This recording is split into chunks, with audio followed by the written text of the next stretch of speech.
Asking the right questions following a head injury can lead to proper diagnosis and a proper plan of care.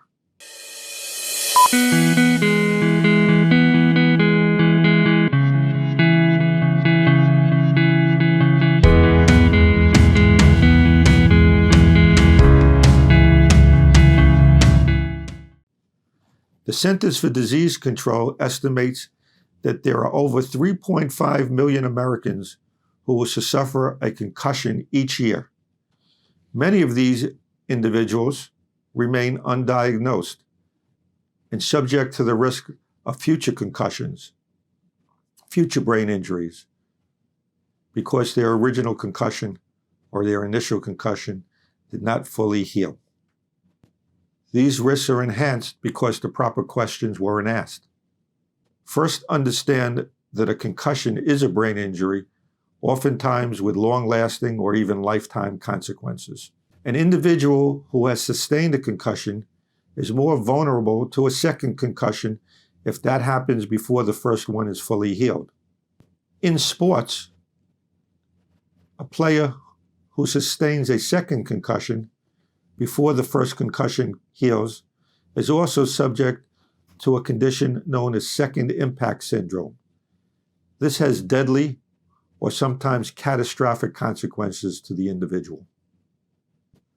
So it's important that physicians and other medical providers ask the right questions and get it right.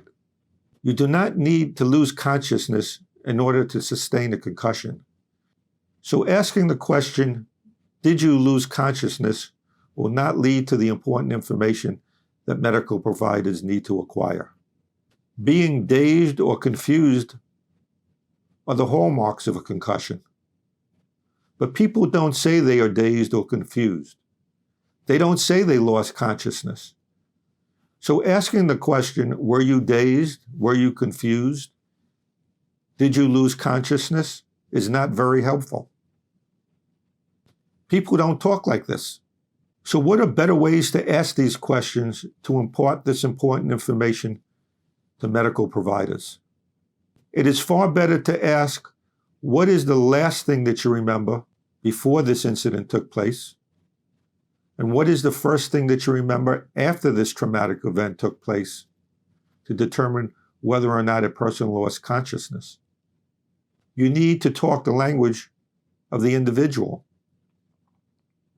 Instead of asking, were you dazed or confused, listen to what the individual is saying.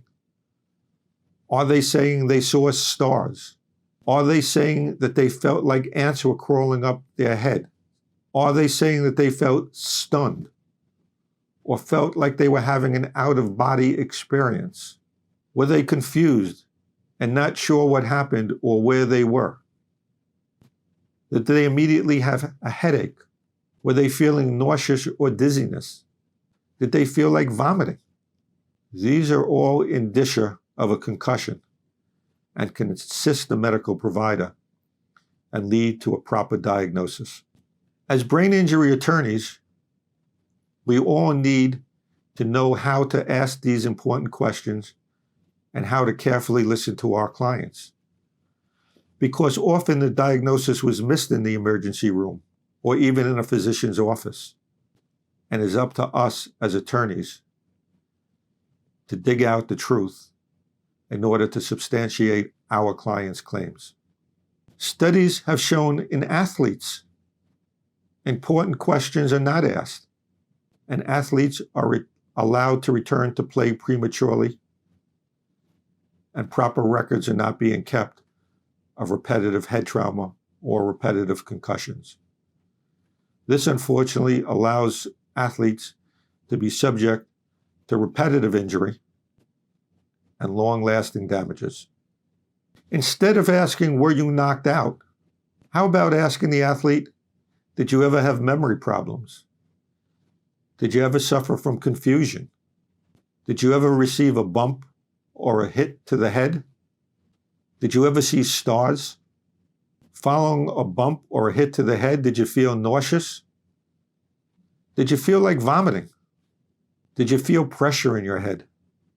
These are good questions that an athletic trainer a coach, a teacher, a parent, and a medical provider should be asking in order to obtain a proper history. Proper recognition of a concussion and proper medical care are essential for victims of concussions and other types of brain injury.